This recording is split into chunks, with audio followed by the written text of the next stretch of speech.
Don't go home tonight. They're planning to shove you into a nursing home." The doctor said that as he quietly slipped a small folded note into the pocket of my coat, his eyes trembling like he'd just committed a serious crime. I stood frozen in the stark white exam room, heart pounding like a hammer. Outside, my daughter-in-law, beaming at the nurse, holding an envelope with my name on it, cooed in a syrupy voice, "Thank you, doctor. I just want to make sure my mother-in-law gets the best care." I had no idea that what seemed like a routine checkup was actually the opening signal of a nightmare where kindness was staged, pills were swapped, and a quiet plan was underway to declare me legally incapacitated and take everything.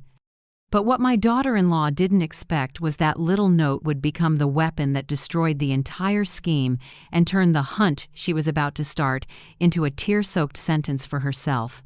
If you're still listening, tell me where you're watching from. Every comment you leave is another mark in this journey. And if this story has touched you, don't forget to hit like so it can reach even further. I'm Janice Whitmore, 69, living on the north side of Chicago, a widow for 7 years. This house is where my husband, Robert, and I built our life through 30 years of marriage. He used to say, "No matter what happens, Janice, keep this house. It's our witness." I kept that promise, even after he was gone. I used to be the director of accounting for a construction company, careful, meticulous, not easy to fool, but I suppose age made me more trusting than I should have been. After Robert passed, my son Michael and his wife Amber convinced me to move in so I wouldn't be lonely. I thought it was filial piety. I was wrong. At first, living with my kids was pleasant. My granddaughter, Sophie, was just 19, lively and sweet. I still got up early to cook breakfast, make coffee, then read the paper on the porch. Michael went to work. Amber ran an online shop from home. Everything seemed peaceful until I noticed Amber inserting herself into everything from bank papers and utility bills to even my tax filings. She always smiled gently, but every sentence had an edge.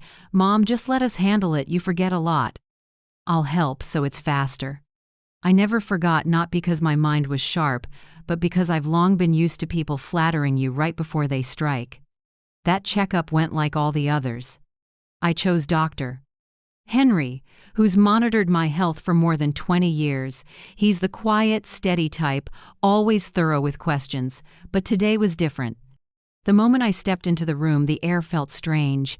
He wouldn't meet my eyes, and his voice shook a little. "Your health is fine. Heart's stable, just keep taking your meds as before." He put a hand on my shoulder, a gesture I'd never seen from him, something like an apology. I was about to ask when Amber opened the door without knocking. She smiled. "Sugar sweet. Mom, are you done? I told the nurse you often forget your meds. They said we should do regular memory checks to be safe." I looked at Dr. Henry, his face tightened for a beat. As I bent to grab my purse, he slipped a small folded note into my coat pocket. So quick I almost thought I imagined it. A few minutes later, Amber shook the doctor's hand, soft-spoken like she'd just completed some noble duty. "Thank you, doctor. We just want to make sure my mother-in-law gets the best care." I kept a calm face, but inside I churned. We left the clinic in silence. In the car, Amber turned on music, tapped the wheel, and hummed "Sweet Home Alabama," cheery to the point of fake. I clenched my purse on my lap. When she stopped at a red light, I eased the note open inside my pocket. On it, a few hurried pencil lines. "Don't go home. They came to see me yesterday. They want me to certify you're incompetent. Run." I could barely breathe. I glanced at Amber. She was still smiling, fixing her hair in the rear view. I turned away, hiding my shaking hands. One question looped in my head. Why? Why my own child? Why him? When we got home, Amber suddenly turned extra attentive. "Mom, how about I make chicken soup for you? Did you take your meds on time today?" "Let me grab the bottle for you." I swallowed my anger and said quietly, "No need, I remember." Amber smiled, a kind of smile that chills your spine. She opened the medicine cabinet, checked each bottle, then muttered just loud enough for me to hear, "Mom forgets a lot, always messes up the dose. Good thing I'm here." I didn't answer. I walked slowly to my room, heart still thudding. That evening, when Michael came home, Amber jumped right in. "I'm worried about Mom. The doctor said her memory is weak. I think we should talk early about power of attorney." Michael wouldn't look at me, speaking with a calm that felt cruel. "Mom, you should consider it. It'll make things easier for us to arrange. You wouldn't want chaos if something happened, right?" I forced a smile. "Okay, I'll think about it." Amber shot him a look triumphant. I saw it all. That night I sat alone in the living room, holding Dr. Henry's note. Outside, wind hissed through the maples.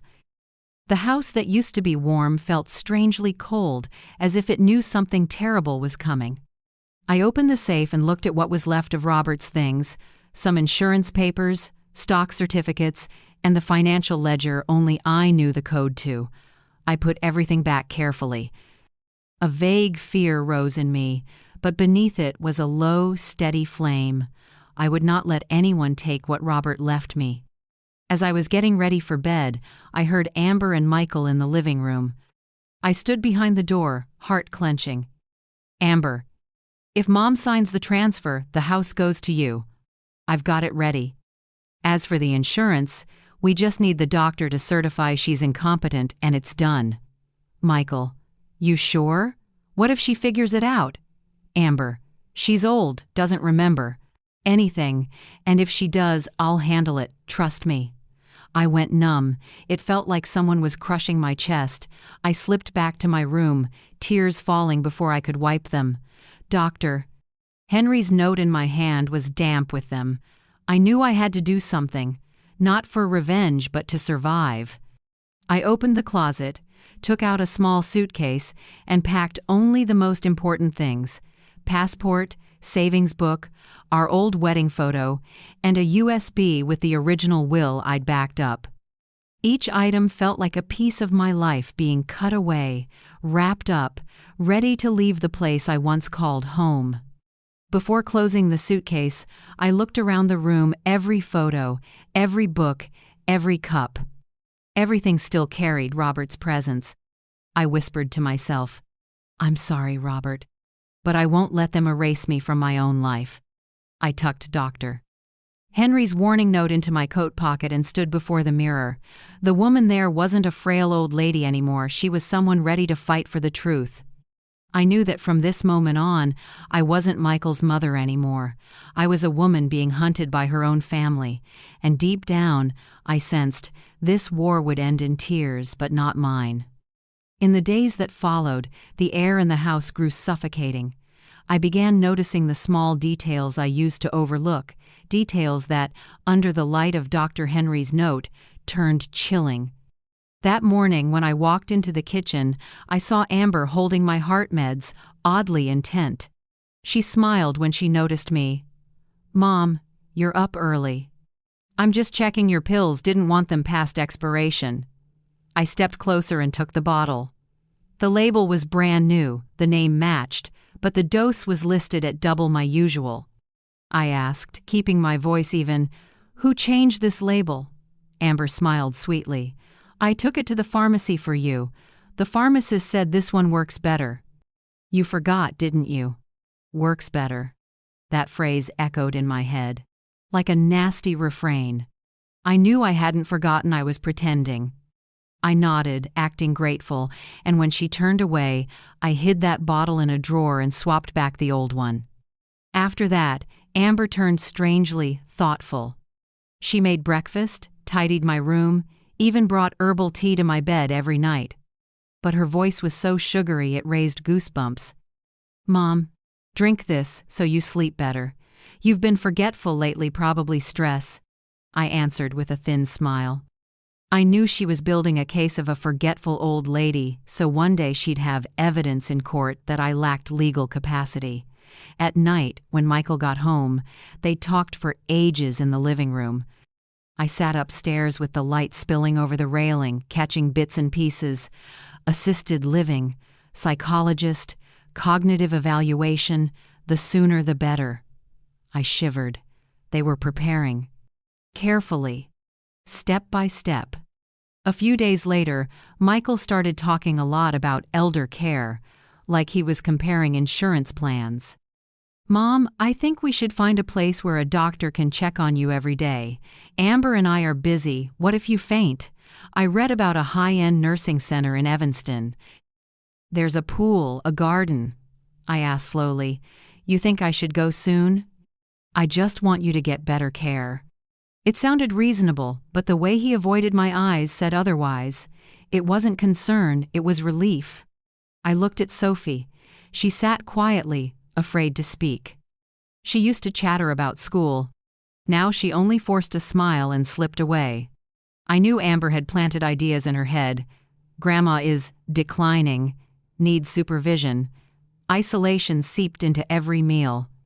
Even the clink of knife on plate sounded like cold metal. I realized this house wasn't a home anymore. It was a stage where I was cast as the senile grandma and they played the dutiful family. I decided to act senile for real. I accidentally called Amber. Alice, our old neighbor's name. I asked the same question twice, pretended to forget the stove, even let water overflow onto the floor. Amber was thrilled. She started recording my scattered sentences. I noticed her phone always set to record whenever she was near me. Once, I peeked at the screen when she left the phone on the table.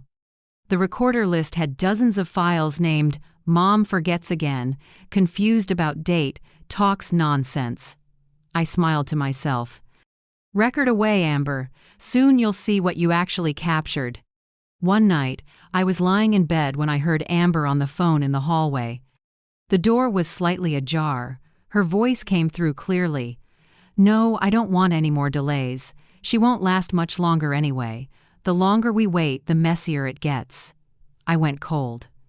"Won't last much longer," the words scraped my skin like a blade. I grabbed my phone, opened the voice recorder, and set it by the crack in the door. Every word, every breath, I saved. She ended the call with a soft laugh. She didn't know that conversation was the first nail in her own case. The next morning, I kept playing naive and drank the tea she brought. She walked in, blonde hair, glossy, perfume too strong. "Mom, I made an appointment for you today. A psychiatrist. He's well known, he'll help your memory." I feigned hesitation. "Psychiatrist?" "I'm fine.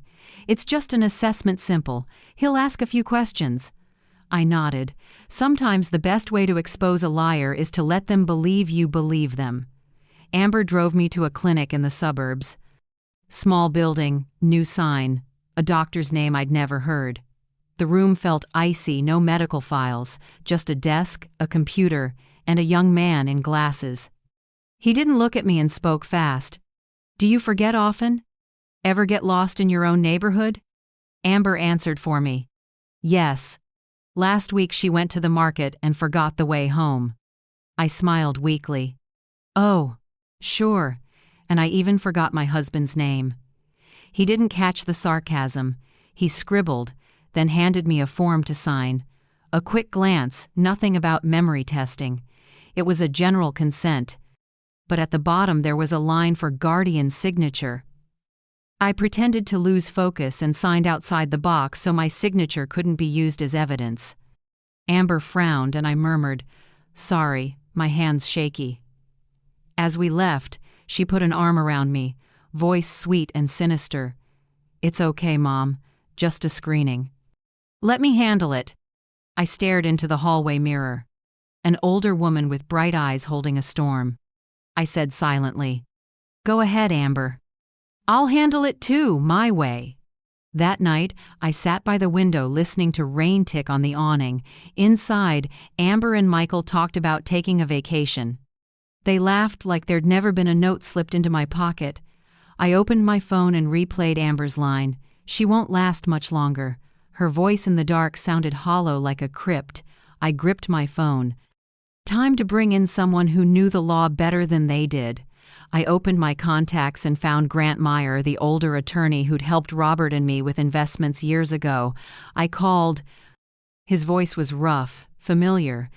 "Janice? Long time. What's going on?" I swallowed, trying to steady the tremor. "Grant, I think my family is planning to hurt me." Silence for a few seconds. Then he spoke slowly. "Start from the top." And I did every detail, every odd thing Amber had done, every sign I'd missed before. When I finished, he sighed. "You did the right thing calling me. Don't panic, Janice. From now on, record everything they do and say. You're not alone." I hung up and looked out the window. The rain had stopped. Streetlights reflected on the foggy glass, and in it I saw my face tired but clear. I knew the game had changed.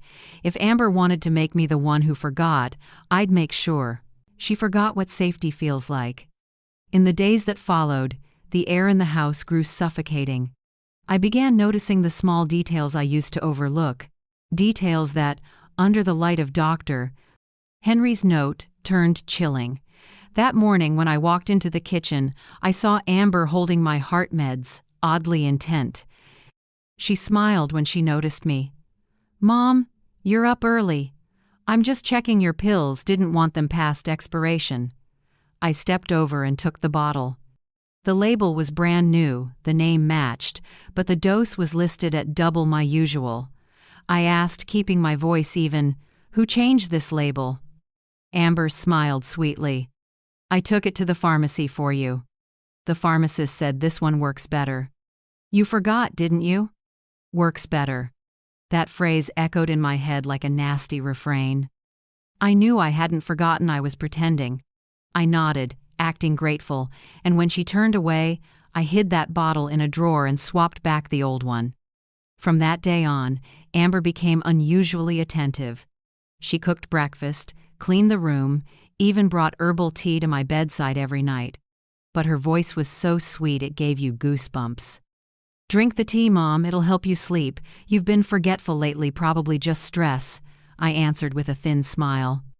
I knew she was slowly building the image of a forgetful old woman so that one day she could present evidence in court that I no longer had legal capacity. In the evening, when Michael got home, they talked for a long time in the living room. I sat upstairs with the light spilling over the banister, catching only a few words here and there. Nursing center, psychiatrist, cognitive evaluation, the sooner the better. I shivered. They were preparing, carefully, step by step. A few days later, Michael started talking a lot about elder care, like he was comparing insurance plans. "Mom, I think we should find a place where a doctor checks on you every day. Amber and I are busy. What if you faint?" I read about a high-end nursing center in Evanston. They've got a pool, a garden. I asked slowly. "You think I should go soon?" "I just want you to get better care, that's all." It sounded reasonable, but the way Michael avoided my eyes said something else. It wasn't concern, it was relief. I turned to look at Sophie. She sat quietly, afraid to speak. She used to chatter about school, but now every time she saw me, she only forced a smile and slipped away.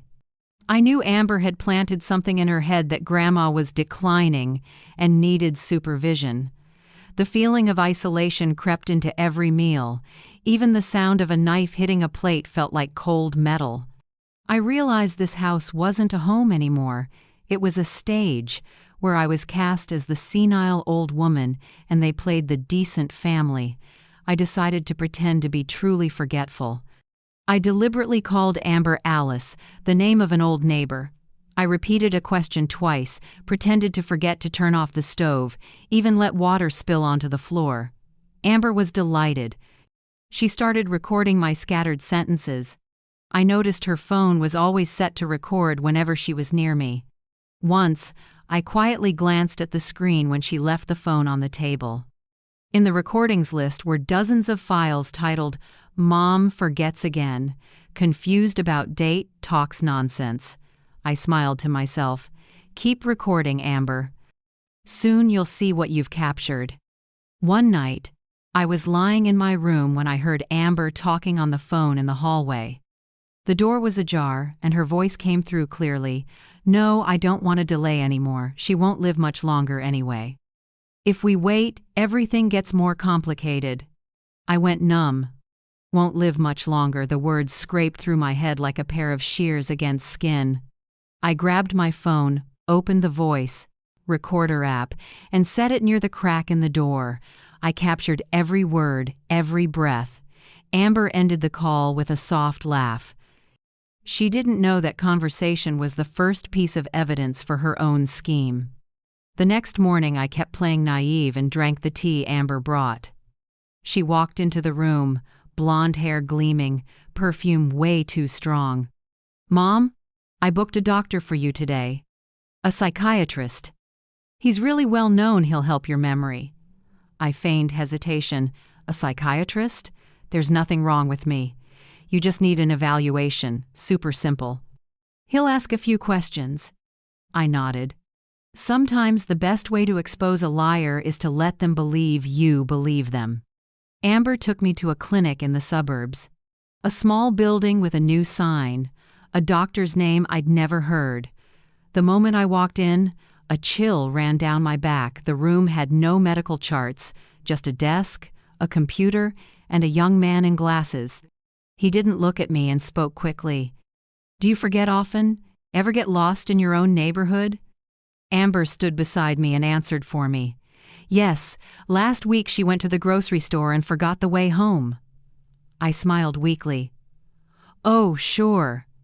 I even forgot my husband's name." He didn't realize I was mocking him. He jotted a few lines and handed me a form to sign. I glanced over it, nothing about a memory test. It was a general consent form. But at the bottom there was space for a guardian to sign on behalf of the patient. I pretended to lose focus and signed outside the box so my signature couldn't be used as evidence.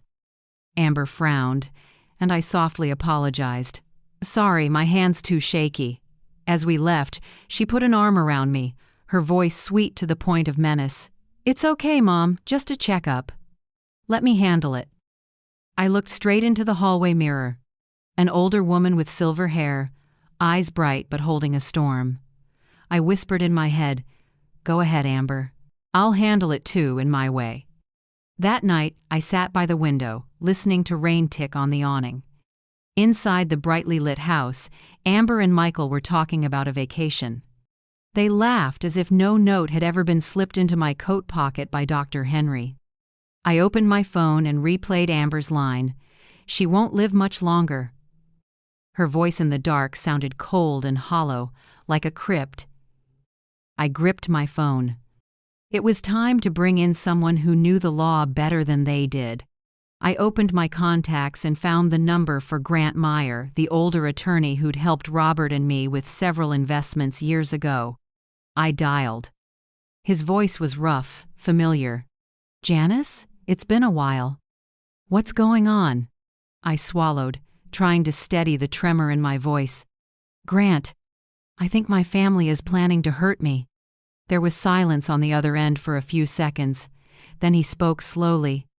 "Start from the beginning." And I did every detail, every small thing Amber had done, every odd sign I'd missed before. When I finished, he sighed. "You did the right thing calling me. Don't panic, Janice. From now on, record everything you do and everything they say. You're not alone." I hung up and looked out the window. The rain had stopped. Streetlights reflected on the foggy glass, and in it I saw my face tired but clear. I knew the game had changed. If Amber wanted to make me the one who forgot, then I'd make sure she forgot what safety feels like. The next morning, I met with Grant Meyer as scheduled. His law office was on the 12th floor of an old building in downtown Chicago, still smelling of oak and bathed in warm yellow light through the blinds. Meyer was past 70 now, hair mostly white, but his eyes were as sharp as when he represented my husband in investment deals. When I retold everything, he didn't interrupt, just sat with his fingers interlaced, nodding from time to time. When I finished, Meyer leaned. Forward, voice low and steady. I believe you. And I don't think this is just a family issue. He opened his laptop and asked me to provide copies of the documents Amber had helped me organize. I pulled a folder from my purse bank. Statements. Insurance. The house deed. Meyer read quickly, then stopped at a medical form with my signature. He tapped the bottom of the page, where a bold line read, "Patient shows signs of mild cognitive decline." His eyes darkened. "Did you ever sign this?" "No. I've never seen it." "That's what I thought." He grabbed his phone, called someone on his private investigative team, and asked them to check filings at the Cook County Court. In under 2 hours, the result came back clear. Amber had submitted a petition for guardianship of my estate, citing the mother-in-law's memory decline and lack of legal capacity. My heart thundered. Meyer continued, voice dry and cool. "I looked through the file. They also submitted a psych evaluation, that specialist appointment you mentioned. The paper says you consented." I let out a bitter laugh. "Consented, huh? I signed in the wrong place. How are they still using it?" Meyer replied, "If a signature exists, they'll claim impaired cognition. But don't worry, I'll show it's invalid." He jotted a few lines in his notebook. "We need direct evidence, audio and video." "Can you do that?" I nodded. "I used to manage millions. I'm not as gullible as they think." That afternoon, I went home and acted normal. Amber greeted me with a too bright smile, like she feared real light would crack the mask. "Where were you all day, Mom? I was worried." "I went to buy a few things." "I'm fine." She took my hand, eyes so tender it felt fake. "Please don't go far anymore. I'm afraid you'll get lost."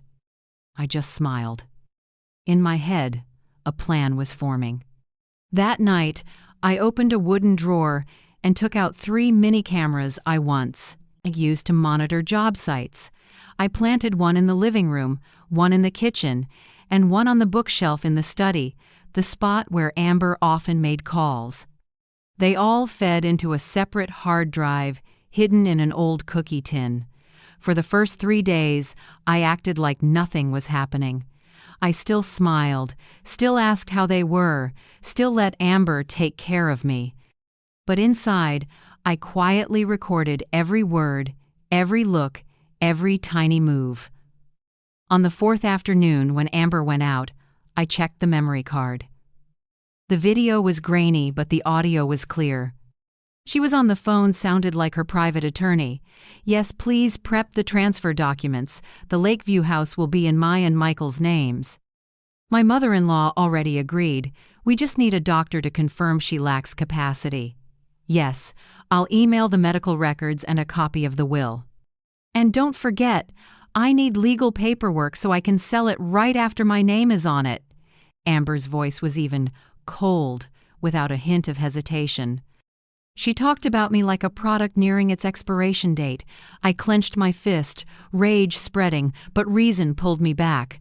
I couldn't rush. I sent the recording to Meyer.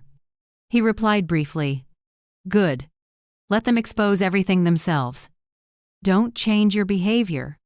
That night, while I was reading the paper in the living room, I heard Michael whispering on the phone in the kitchen. "Yeah, I need to sell some stock, and the house should be in my name soon. My wife's handling it." His voice was light as air, nothing left of the son who once cried at his father's grave. I remembered Meyer saying, "Your son has financial problems." Now I understood Michael owed $200,000 after a failed investment. He needed money, and I was a walking treasury. The more I thought about it, the colder I felt. Amber didn't just want to control assets, she wanted to erase me completely. A person declared legally incapacitated has no voice, no name on documents, and can be taken anywhere. A few days later, Sophie started acting strange. She often held up her phone to record me whenever I misspoke. One morning, I walked into the kitchen and heard the camera click. Sophie blushed and whispered, "Mom asked me to record, just for memories, Grandma." "Memories, huh?" I looked deep into her eyes. They darted away, tinged with fear. No, she didn't understand she was being used. I kept my voice gentle. Okay, you can record. Just remember, sometimes what you capture becomes evidence for the truth, not for the lie. Sophie looked rattled and hurried out of the room. That night, when the house was dark, my phone buzzed softly. An unknown number, Dr. Henry. I stepped onto the porch and answered in the dark. Mrs. Janice? I can only speak briefly. They came to see me this afternoon with an envelope. They wanted me to sign a report saying you have severe memory decline. And you? I refused, but I'm afraid they'll find someone else. You should leave before it's too late. His voice was urgent, carrying real fear. I thanked him, hung up, and stood silently in the night. On the empty street, the yellow lights stretched out like warning lines. I walked back inside and looked around. Everything was calm, but under the calm was a minefield ready to blow. I knew what I had to do. I pulled out the hard drive holding all the footage from the 3 cameras. I spent the whole night backing everything up onto 3 USB drives. I labeled each one differently and hid them in separate places. One under the soil in the orchid pot, one in Robert's old drawer, and one in the pocket of the coat I always wore. When I finished, I wrote a short note and left it on the dining table. If you're reading this, it means I'm no longer here. Don't look for me. I set the pen on top, right next to our wedding photo. Robert's eyes in the picture were as gentle as ever, but I knew if he were alive, he would never have let this happen. I changed clothes and took a small suitcase. Inside were only a few outfits: the savings book, my phone, and an old family photo. I glanced at the clock. 2 a.m. The house was silent, just the wind through the maples out front. I walked down the stairs slowly, my hand brushing the icy banister. Each step seemed to hold a memory: birthdays, Christmases, family dinners, all fading along with my last bit of trust. Before I opened the door, I looked back once more. On the hook by the door, Dr. Henry's note still sat in my coat pocket. I took it out, folded it carefully, and tucked it into my wallet. It was the one thing that made me believe justice still existed. I stepped outside and closed the door so softly it didn't make a sound. The night wrapped around me, cold and deep. But inside, a small light burned, the light of someone who wasn't afraid anymore. I rolled my suitcase along, the wheels on the sidewalk beating like the rhythm of a new beginning. I whispered to myself, from now on, I'm not running. I'm getting ready to show them what happens when the prey fights back. And with that, I disappeared from that house. No one knew, but when morning came, Amber would wake in an empty home, never imagining the prey she thought was cornered had started hunting back. I left Chicago that same night. The cold wind off Lake Michigan slapped my face like tiny blades, but I couldn't feel a thing. There was only one goal in my mind: vanish before they could do anything else. I caught the earliest bus to the southern suburbs and got off in a small town called Naperville, where nobody knew who I was. I rented a cheap room on the second floor of an old brick building, registered under the name Grace Walters, the name I once used for a bookkeeping class 40 years ago. The room was small, with a low ceiling and a single window facing the parking lot. The bed creaked, and the smell of damp and bleach mixed together, but I felt strangely at ease. I'd spent my life in nice homes, yet I'd never felt as free as I did now. No one knew where I was. Not Amber, not Michael, not even Sophie. I sat on a plastic chair, opened my old laptop, and logged into the emergency bank account Robert and I had set up. The funds were intact. I exhaled. At least they hadn't found this thread. 2 days later, Amber called the police. The first news I saw was on a local website: elderly woman with dementia missing, family fears for her safety. Below the post was my photo-kind face, soft smile from last year's birthday. I stared at myself on the screen, a lump in my throat. Part of me wanted to scream that they were lying. The other part gave a bitter smile because now Amber had tightened the noose she made for herself.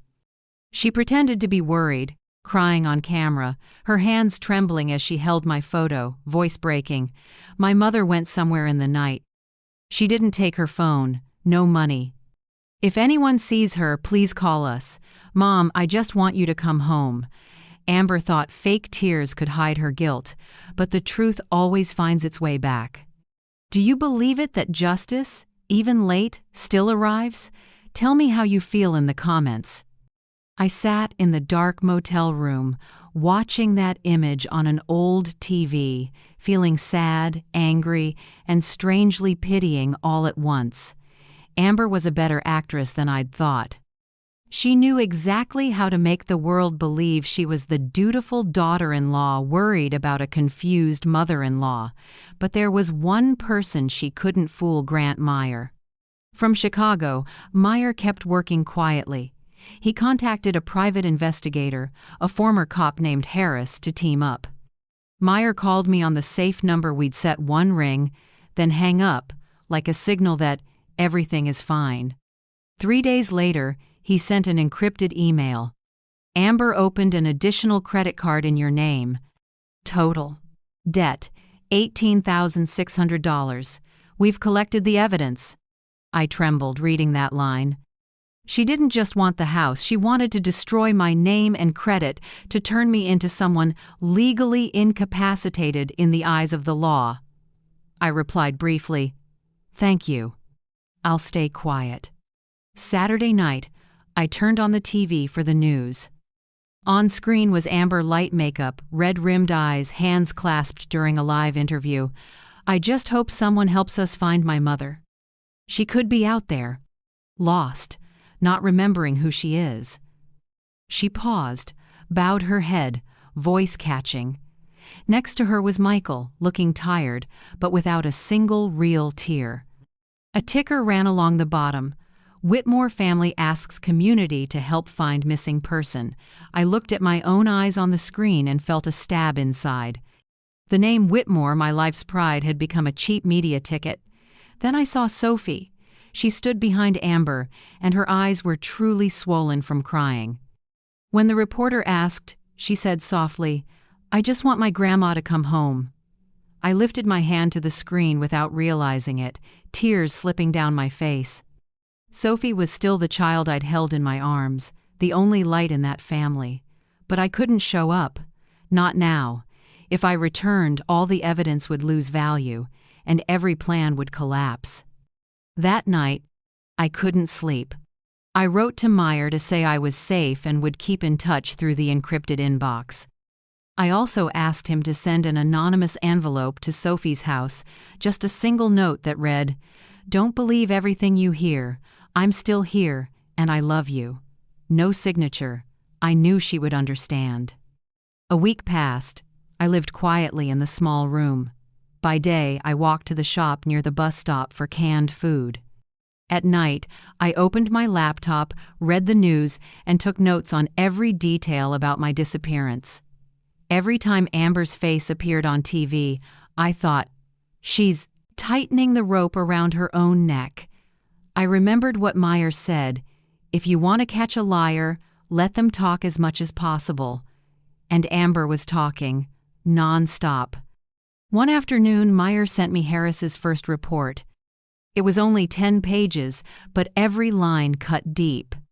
Amber used the extra credit card in my name to buy jewelry, designer bags, and put down a deposit with a real estate brokerage. She contacted at least 3 law firms to discuss transferring assets of a legally incapacitated person. Michael sold a portion of my stock through the joint account I'd once allowed him to access just for paying bills. And most important, Amber was listing my house for sale. Harris also included a screenshot from the brokerage site. "Beautiful vintage house in Lakeview, Chicago. Ownership transfer pending.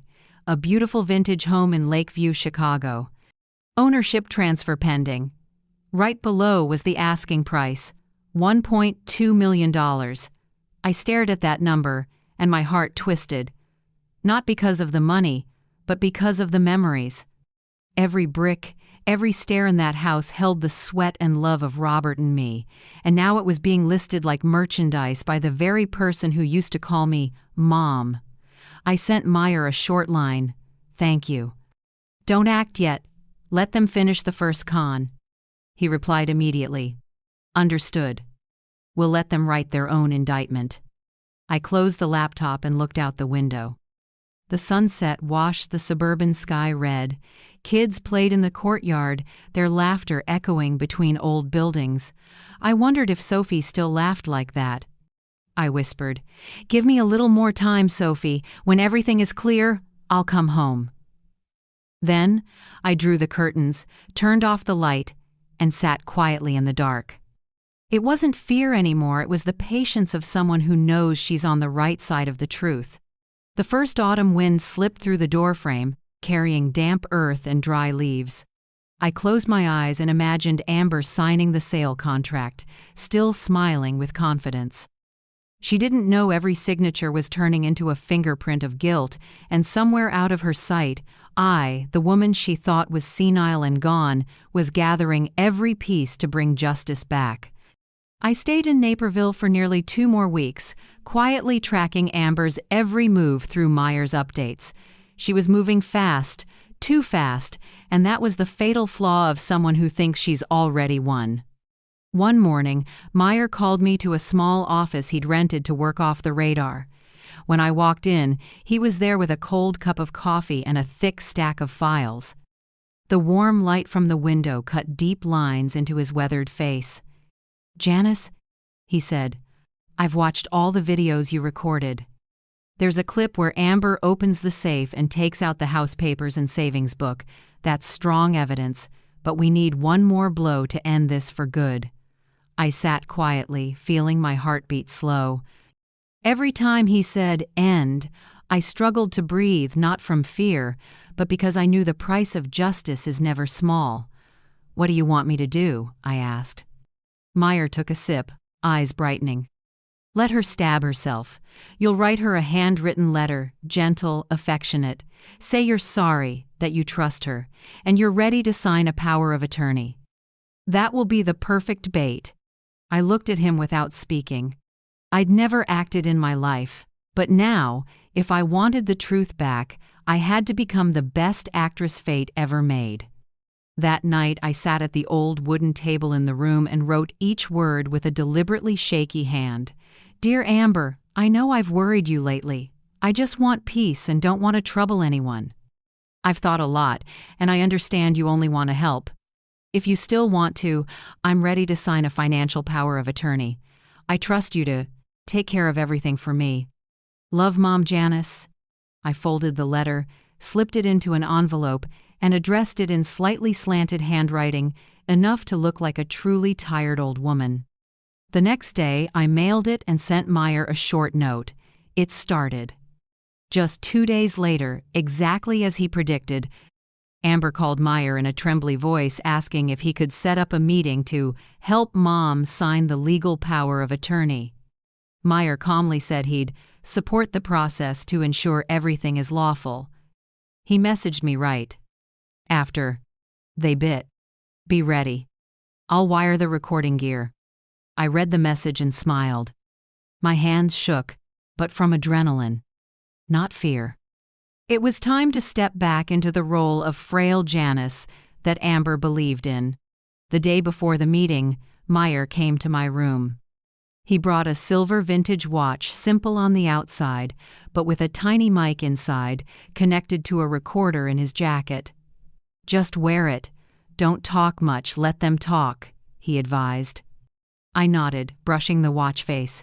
It was cold and heavy, like time itself moving toward the moment of reckoning. "What if they get suspicious?" I asked softly. "Amber thinks you're losing it. You can say anything a confused person would say.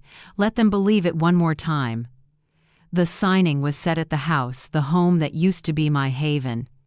When Meyer's car pulled up, I saw Amber waiting by the door, neatly dressed, smiling like she was about to receive a prestigious award. "Mom," she said, wrapping an arm around me, syrupy, sweet. "I'm so happy. You came back." I forced a shaky reply. I missed you, my good daughter-in-law.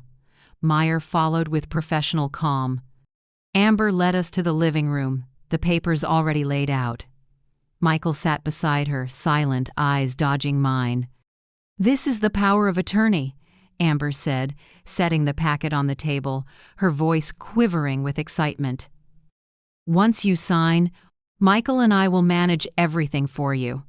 I looked through the pages, lines of dense text, and I spotted Edith's phrases like full authority to transact and dispose of assets, including real estate. She was careful, but not careful enough. I raised my eyes and asked softly, "This is so you can help me, right?" Amber smiled, voice firm. "Of course, Mom. After today, everything will belong to the family."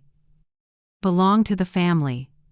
The words drifted out lightly, but in my ears they clanged like chains locking a soul.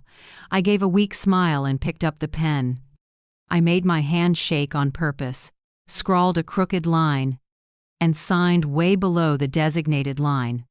No one noticed they were too focused on the paper they thought was their victory. Across from me, Meyer bowed his head as if taking notes, but he was checking the recorder. The room held every word, every breath. When I finished, Amber beamed and turned to Michael. "It's done." "Finally!" I feigned fatigue, leaning back. "Can I rest now?" "Of course, Mom. You rest. I'll take care of the rest." I stood slowly and lightly touched Michael's shoulder. He couldn't meet my eyes. For a second I saw a flicker of vague regret on his face, but it passed. Greed had him bound too tight. I stepped toward the door, then looked back at Amber, her face glowing with triumph, and murmured, "Thank you for helping me understand everything." She didn't get it, just smiled. "I always want what's best for you." The door closed, and Meyer followed me out. In the yard, he spoke quietly, eyes gone cool. "It's all recorded. The police get a copy in the morning." I drew a deep breath and said nothing. The lake breeze carried the smell of dead leaves. I looked up at the roof, once a safe place, now a crime scene of betrayal. As the car pulled away from Lakeview, I glanced back one last time. Dusk washed the house in amber light, the windows glowing like a candle about to burn out. I knew that when the sun rose tomorrow, Amber's life would never be the same. Meyer drove in silence. At the corner, he handed me a USB drive. "A copy of the video. You should keep it." I took it, my hand a little unsteady. "Thank you, Grant. Not just for justice, but for believing me." "No, thanks needed. I help the people who deserve it," he said with a faint smile. Then added, "As for her Amber, she just signed her own sentence." I looked out as the streetlights blinked on, one by one. In that light, my reflection looked older, more tired, and stronger than ever. Amber thought she'd won, but today was the day she started to lose. And I, the weak prey in her mind, had finally turned that weakness into a steel trap, snapping shut on the scheme right in the traitor's laughter. That morning, Chicago wore a cold gray like ash. I sat in the back of Meyer's car, watching the bare trees slide past the window. He gripped the wheel, eyes steady. We had waited weeks for this, the moment when justice would stop being abstract. "Are you sure, Janice?" Meyer asked quietly. "I've been sure since the day they signed that paper," I answered, calm. Ahead was the Lakeview house, the home once full of laughter, now hung with a sign, "For sale, open house today." Little flags fluttered in the wind. On the porch, I heard Amber chatting with an agent. She was still smiling, still confident, still believing the world fit in her hand. I didn't need to hide anymore. Today I would walk in as the true owner of this house and close the nightmare named Amber Whitmore. 2 plainclothes officers came with Meyer. They rang the bell, and seconds later the door opened. Amber, in a sleek beige dress, froze when she saw me. Her smile hardened. Her eyes went wide. Her lips moved, but no sound came out. You dared to set me up?" I looked at her evenly. No, Amber. You set yourself up. I just waited for you to walk into it. The air turned heavy. Michael stepped out of the living room with his phone in hand and stopped dead when he saw me. His face drained, then twisted into confusion. Mom, I thought it was all done. Never, Michael, I said. Not even close. I walked into the house. Everything was as I remembered: the green rug, our wedding photo on the wall, Amber's perfume lingering in the air. But instead of comfort, I felt only cold, as if I were entering a stranger's home. The officers read the order. Miss Amber Whitmore, we have a warrant to search and seize all devices and documents related to suspected fraud, forged medical records, and asset theft. Amber went pale, stepping backward. What? Is this a joke? I'm just handling legal procedures for my mother-in-law. Meyer didn't say a word. He simply opened his leather briefcase, took out a thick stack of files, and set it on the table. Here's the evidence. Falsified medical records, a guardianship petition with your signature, and the recording of the signing that the police and I supervised. Amber shook her head and gave a bitter laugh. No, you're making this up. She's delusional. She invented all of this to get back at me. Meyer didn't respond. He opened his laptop and played the video. Footage of Amber opening the safe and taking documents. Footage of her calling her lawyer. After today, everything will belong to the family. Footage of me deliberately signing off the line. Then my last words. Thank you for helping me understand everything. It echoed through the room like an indictment. Amber froze, her face drained of color. That's impossible. How did you get any of this? I looked straight at her. Did you forget? You taught me how to sign to let you handle it. I only did exactly what you said. Michael collapsed into a chair, head in his hands. Oh God, this has gone too far. It went far.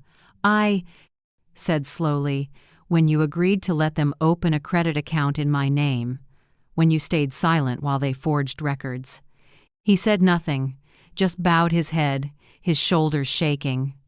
I knew there was still a scrap of conscience in him, but it was too late. Sophie stood pressed against the staircase, her face pale. When I looked her way, she burst into tears. I'm sorry, Grandma. I didn't know they did this. Mom told me you were weak, that you needed to rest. I held her gently. It's all right, Sophie. Now you see the truth. Just remember, never stay silent in the face of wrong. The officers kept working.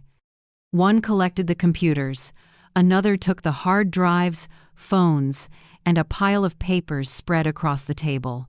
An officer said, "Everything matches the evidence Miss Whitmore provided." We also found emails with 2 law firms about transferring assets of a legally incapacitated person. Amber sprang up, shouting, "No, it's all fabricated." I was only trying to help my mother-in-law. I love her. Her voice cracked, shrill like metal scraping the air. Meyer stayed calm. Love? Then I'm sure that explains forging documents and opening credit cards in her name? Amber fell silent, lips pressed tight.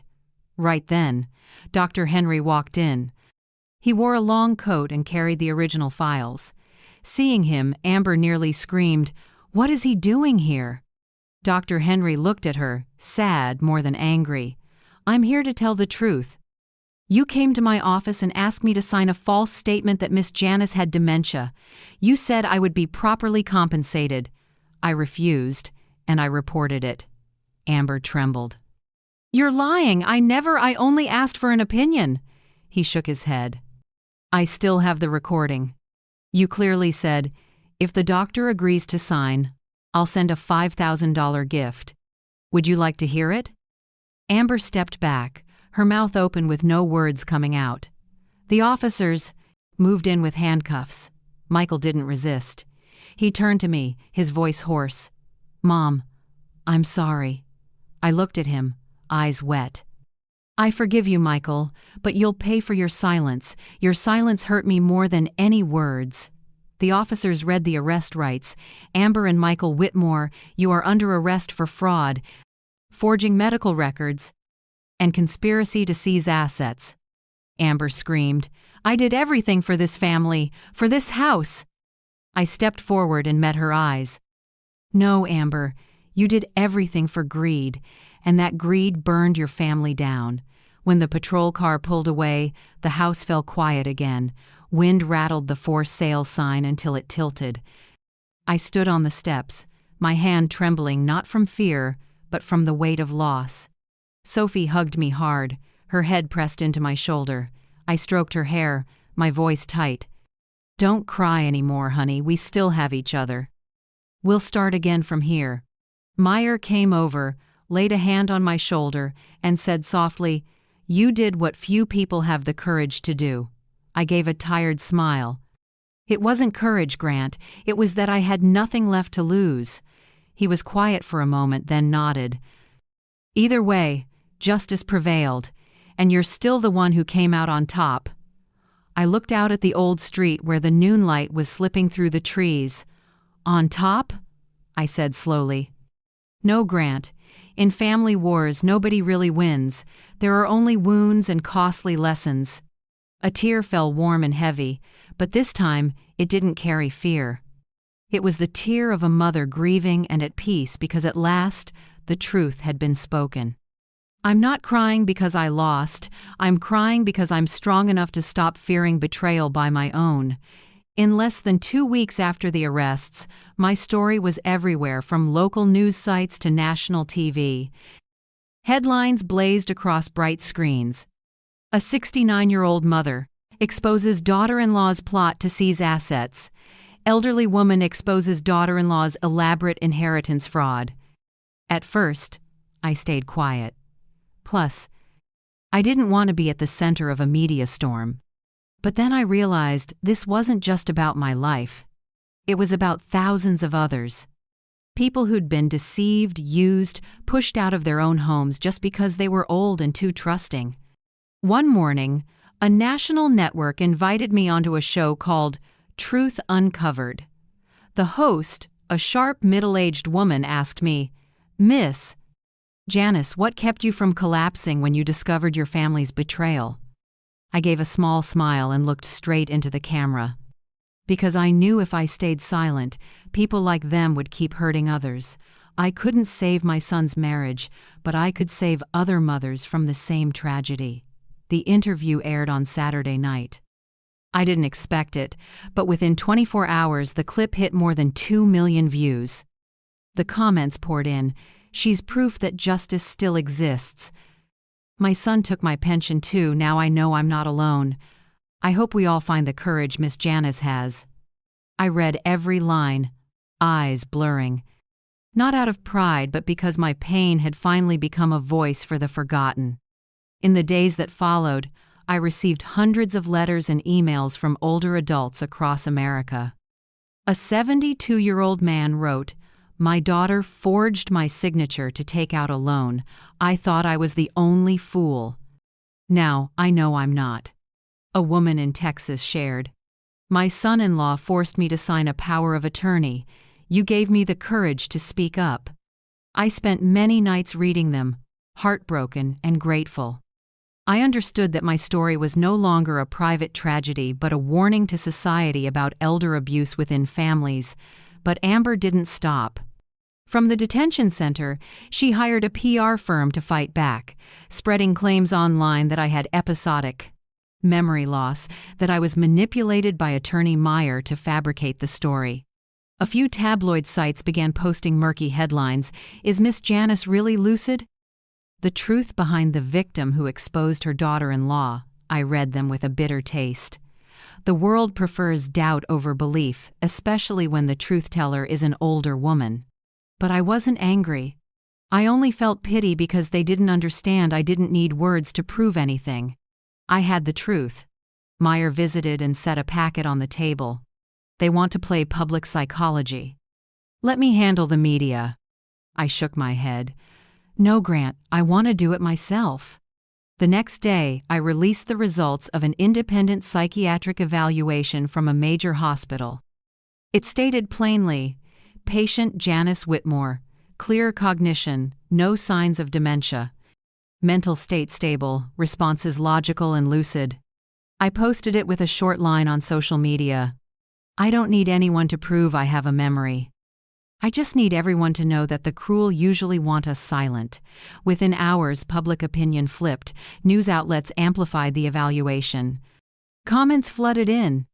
She's more clear-minded than the rest of us. Amber's just trying to drag others down with her. Protect Miss Janice. This is more than a case, it's a model. Support surged. Advocacy groups for seniors reached out, inviting me to speak in campaigns about financial abuse in families. Sophie, the granddaughter I feared might be lost forever, finally came. She found me on an autumn afternoon, eyes swollen but steady. "Grandma, I want to talk."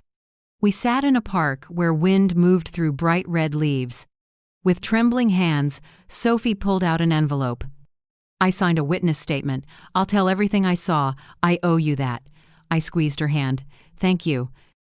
I don't need you to pick a side just to pick what's right." She nodded, tears falling. I knew a piece of this. Family's soul could still be saved. With Sophie's testimony and new evidence, Meyer proposed moving the case to criminal court. He said, "This isn't just a civil dispute over property. This is a crime. They must face justice like anyone else." I agreed, though my heart was heavy. I never imagined my son's name would appear in a criminal file. But justice that excludes family isn't justice at all. One afternoon, Meyer walked into my home and laid down an envelope with the court's red seal.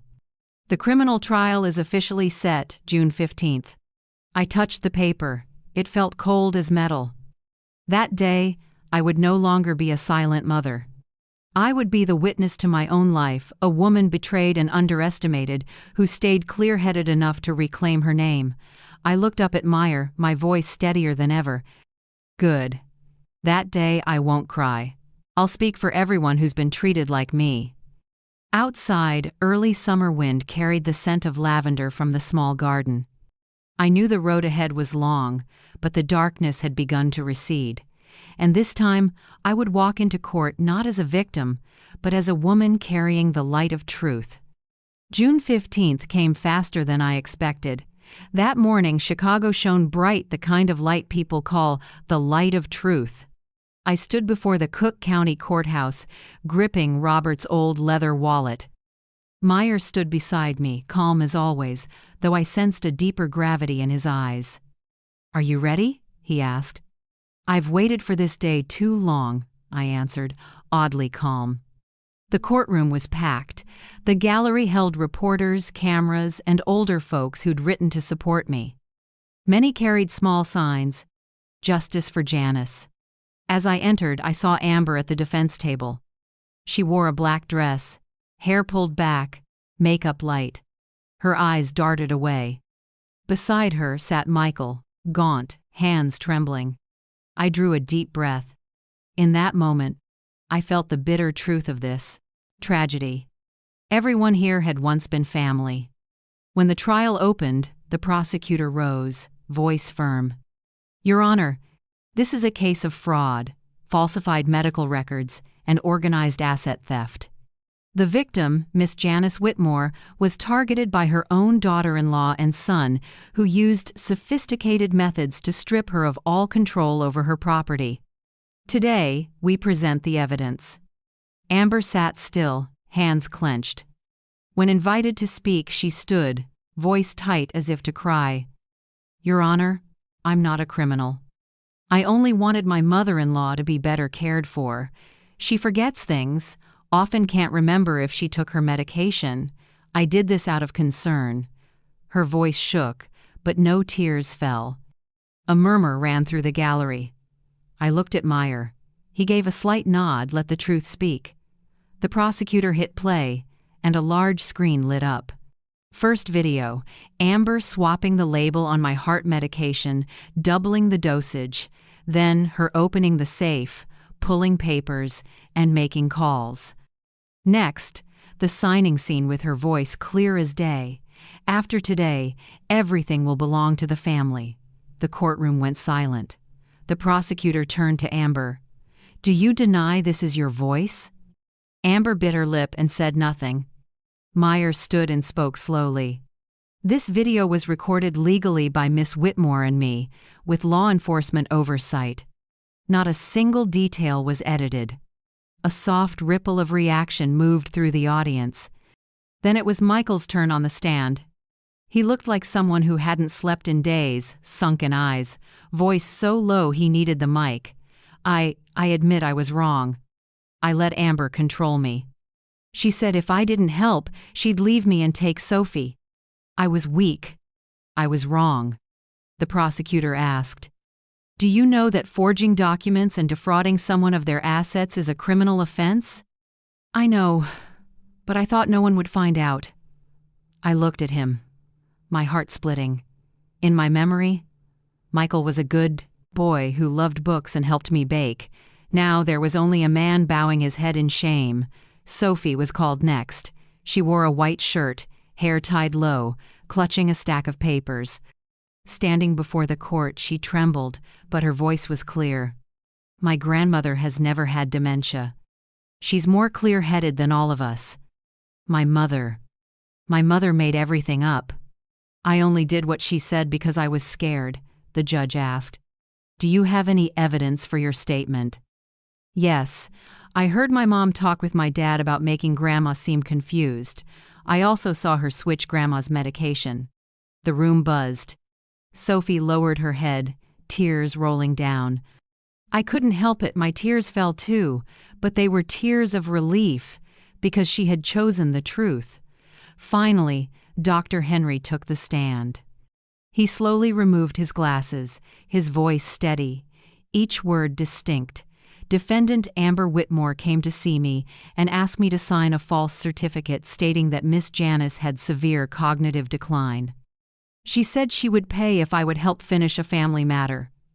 I refused and reported it immediately." He held up the original medical records with the hospital seal. "These are the real files. Miss Janice is fully lucid. And these copies Amber submitted were altered and forged." Amber suddenly shot to her feet and screamed, "You're lying! I only asked for an opinion. I didn't do anything wrong." The judge struck the gavel. "Order!" When all witnesses were done, the prosecutor stepped to the center of the room, voice ringing. "Your Honor, this is not a family misunderstanding. This is an organized scheme to seize assets carefully planned, prepared, and driven by clear motive. The goal was to take everything from an elderly woman." Amber looked down. Michael clenched his hands, silent. I looked at them, two people who once called me Mom, now standing in the dock like strangers. The judge turned the pages, speaking in a calm but stern voice. "The court finds that the physical evidence, witnesses, and testimony are consistent. Defendant Amber Whitmore masterminded the scheme, falsifying medical records and deceiving legal authorities to seize assets. Defendant Michael Whitmore was an accomplice, aware of the conduct and failing to stop it." The room held its breath. The judge paused for a few seconds, then continued. "This is a serious violation of the law and, above all, a blatant betrayal of trust, family bonds, and basic morality." Amber broke down. Falling to her knees, "I did it because I needed money. I had no other choice." I stood and looked at her, my voice calm but heavy as stone.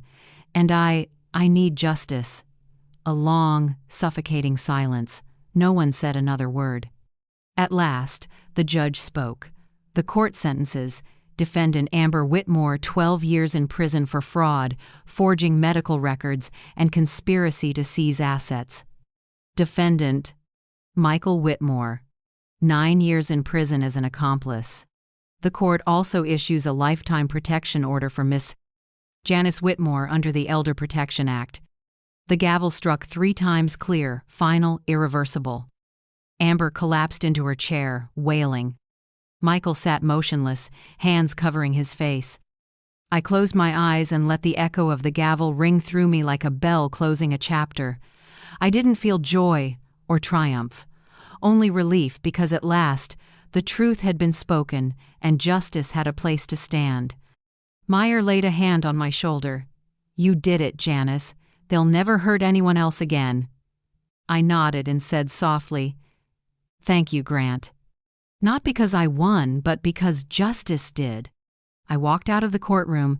Afternoon sunlight spilled across the hallway, warm and clear. I paused for a few seconds and drew a deep breath.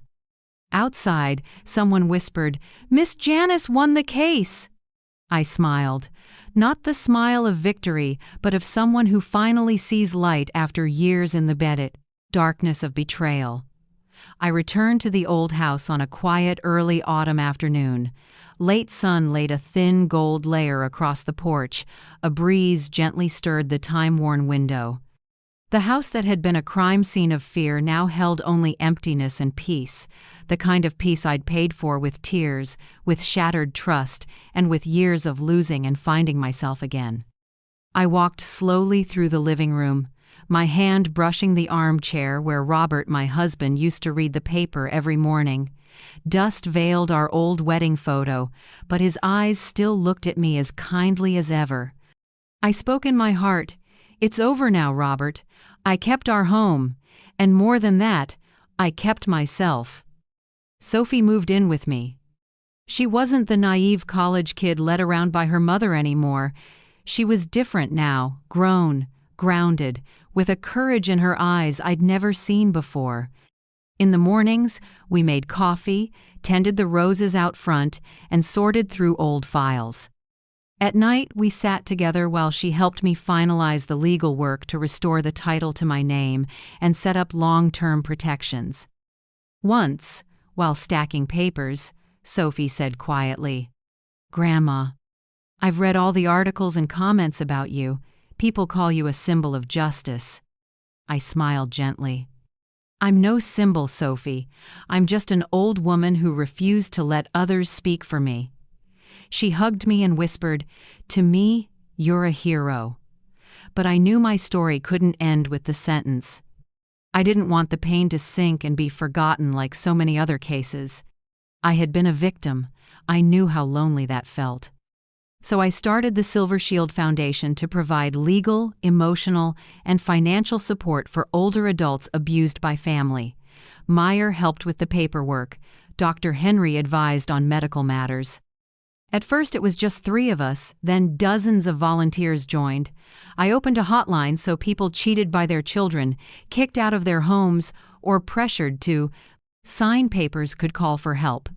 The first meeting took place in my living room, with 12 older women from all over. Their stories mirrored mine painfully. Sons taking savings, daughters-in-law swapping medication, threats from their own families. I listened to each one, no judgment, just held their hands and said, "You are not weak. You just need someone to say, 'I believe you.' And today, I'm here to say it." One morning, a handwritten envelope arrived. Inside was a letter from Dr. Henry. His handwriting was neat, leaning slightly to the right. "Miss Janice, I only did what was right, but you turned it into something extraordinary.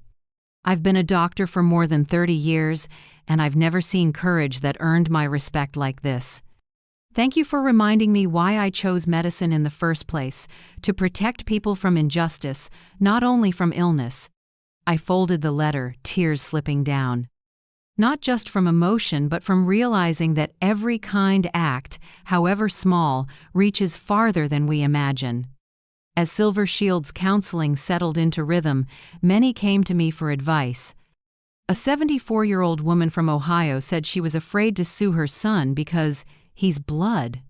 An 80-year-old man admitted he'd signed over his house just to keep my son from being mad. I didn't tell them to seek revenge. I said, "Justice isn't about letting hatred win. Justice is about not disappearing from your own life." Many hugged me and wept. Some returned months later, squeezing my hands in thanks.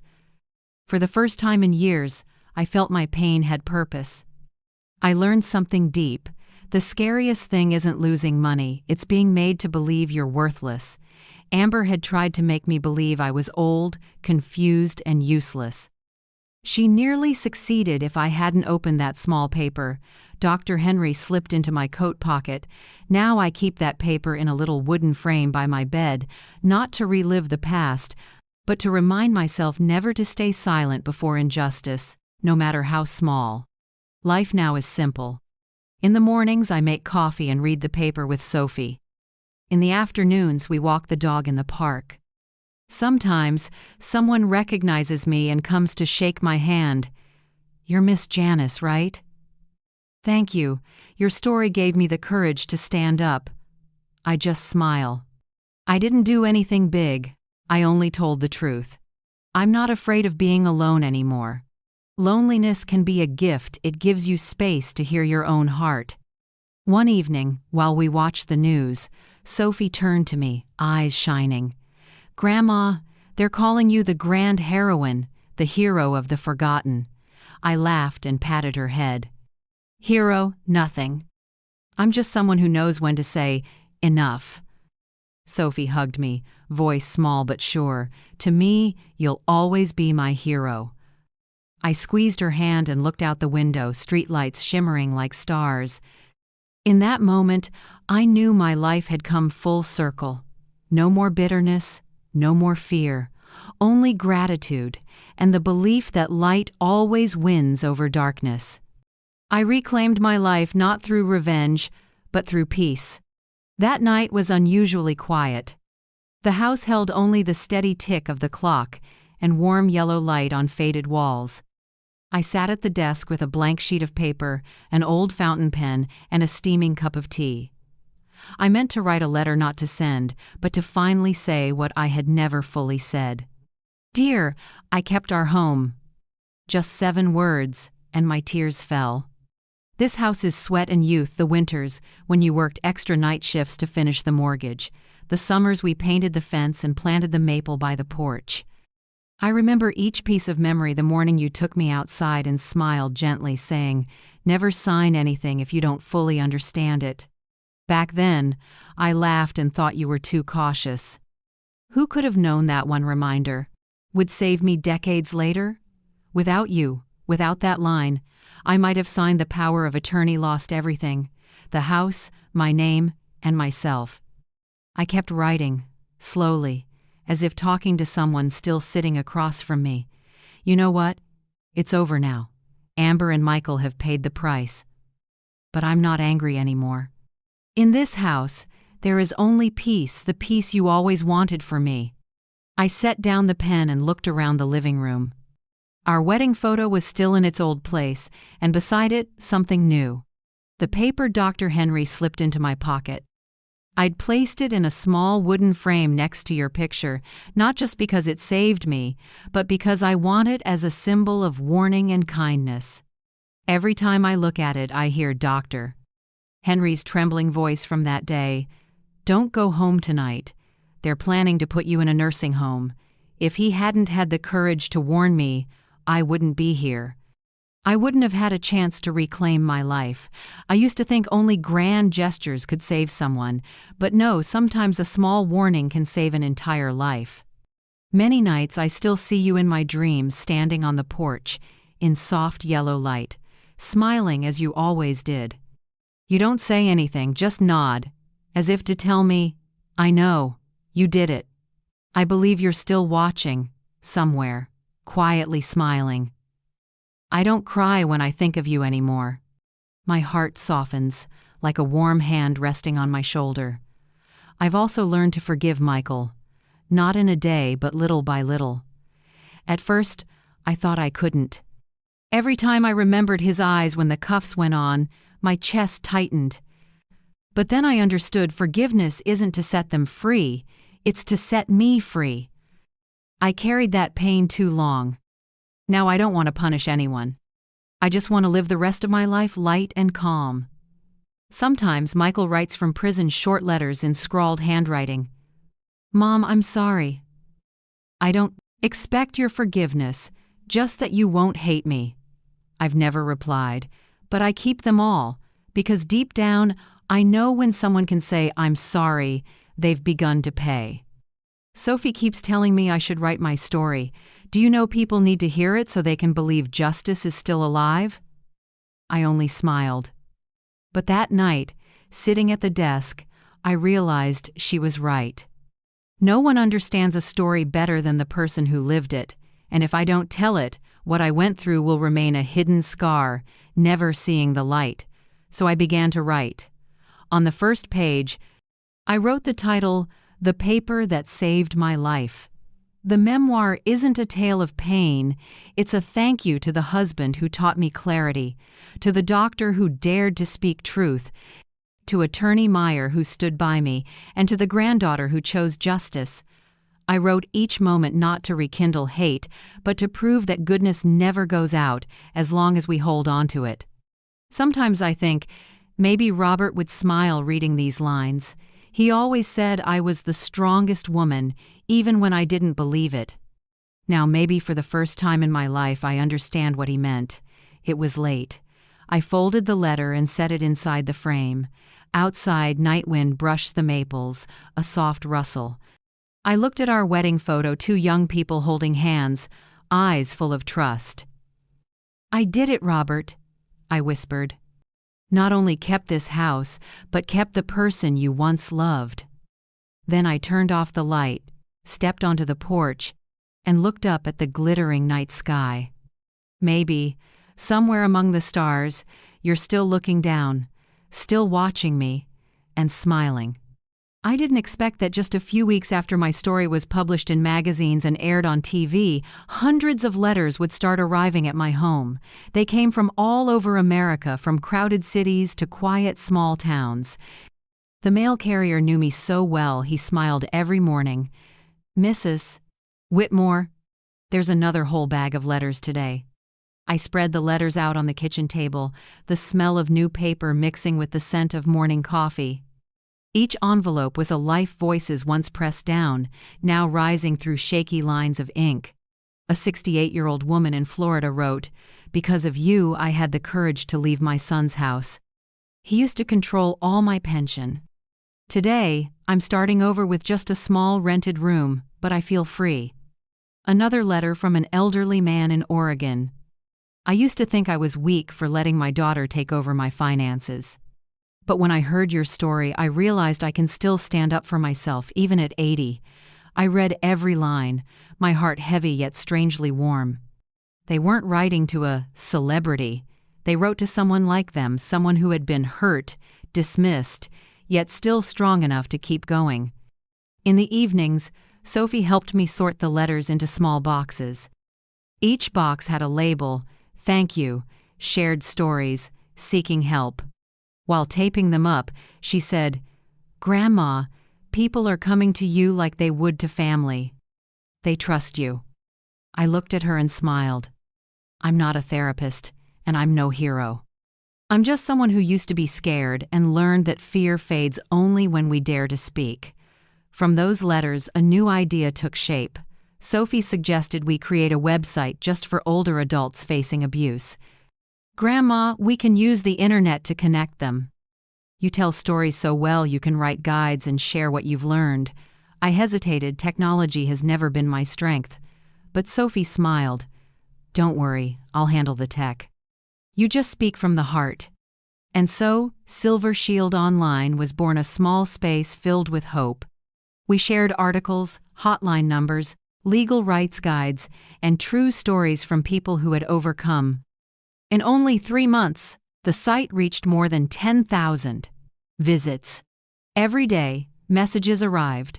"Thank you, now I know I have the right to say no. I called the hotline you posted. They helped me find a safe place to stay." I sat reading with tears streaming down. Not from sadness, but because everything I had been through finally meant something. The Silver Shield Foundation also grew stronger than ever. Many young attorneys volunteered. Community organizations reached out to partner.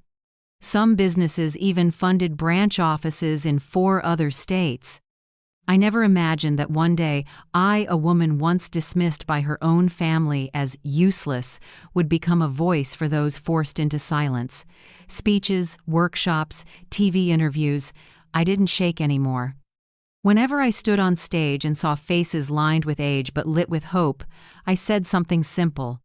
Getting older is not a sentence. It proves you survived every storm. And you still have the right to be respected. People quoted that line everywhere later on. I wasn't interested in titles, but when they called me the lady who fought back, I just smiled softly. No, I didn't fight to win. I just survived. And yet, deep down, I knew I had won. Not over Amber or Michael, not in court or in the press, but over the fear in my own heart, over the helplessness, the shame, and the silence that bound me for so many years. Over the idea that I'm too old to start again. Now each morning, I open the window, let the breeze lift the curtains, and watch sunlight spill across the old wooden floor. I brew a cup of tea, read a few new letters, and begin the day with a smile. My life is no longer loud, but it's full of meaning. And when someone asks me, "Are you proud to have become an inspiration to thousands?" I answer gently, "No, I'm not an inspiration, I just survived, but sometimes survival is a victory." At night, Sophie reads me the newest comments on the site. Someone writes, "Miss Janice, you made me believe that old age still has a voice." Another sends a photo, smiling after leaving an abusive home. I listen, my heart warm as a small fire. I look out the window, dusk has fallen, the garden washed in orange light. I say softly to Sophie, "Do you see? We're not just saving people, we're helping them believe they still deserve a good life." She squeezes my hand, smiling. I look at her, the granddaughter who once stood on the wrong side, now my strongest companion, and I know I didn't just survive, I truly won. On the last evening of autumn, I stood in the wings of a large auditorium in downtown Chicago. The red velvet curtain slowly opened, lights flooded the stage, and the applause rolled like waves. Before me were hundreds of faces, people who had followed my story for years. Some were young, but most had silver hair like mine, their eyes shining with understanding. This was the final speech of my life. I stepped to the podium, holding the old, yellowing paper, the one Dr. Henry gave me, the paper that changed everything. The soft light fell over every wrinkle, every trace of time, but I no longer felt old. I felt fully alive, free, and whole. I told the story not as a tragedy but as a journey. The journey of a woman who had been betrayed and dismissed, yet learned to stand up and turn pain into strength. Whenever I mentioned those moments, the night I fled, the trial, the instant Sophie held my hand, the entire hall grew still. Some wiped their eyes, some clasped hands tighter. I heard quiet sobs from the front row, where an older woman held a notebook close. When I finished, I bowed. Suddenly, the whole hall rose. Applause crashed like a waterfall. I couldn't speak, just stood there, looking at those moved faces, seeing my former self in each of their eyes. I lifted the old paper, my voice trembling but clear. Justice isn't only found in a courtroom. It begins the moment we dare to say, "Enough." When we stop being afraid, stop staying silent, and refuse to let anyone decide our worth. I paused and unfolded the paper, the ink blurred by time. "Don't go home." 4 words that once terrified me now made me smile. Because "don't go home" saved my life and made me who I am today. I realized that sometimes betrayal isn't an ending, but the way life pushes us out of places we no longer belong so we can see a strength we never believed we had. When the event ended, I returned backstage and sat quietly for a moment. Outside, the first light of a winter dawn began to shine through the window. I closed my journal, my memoir, the paper that saved my life, and set it on the table. I looked out at a Chicago still bustling yet peaceful and whispered, "I'm no longer a victim. I'm the one telling the story. No more fear, no more tears, only a simple faith that justice never grows old as long as someone still stands up. Thank you for staying with me to the very end."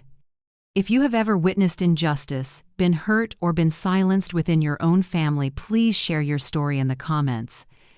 I want to hear your voice, because your story might save someone just as that small piece of paper saved me. And if this story touched your heart, please click like, subscribe, or share this video so more people will know that justice doesn't depend on age and courage is never too late.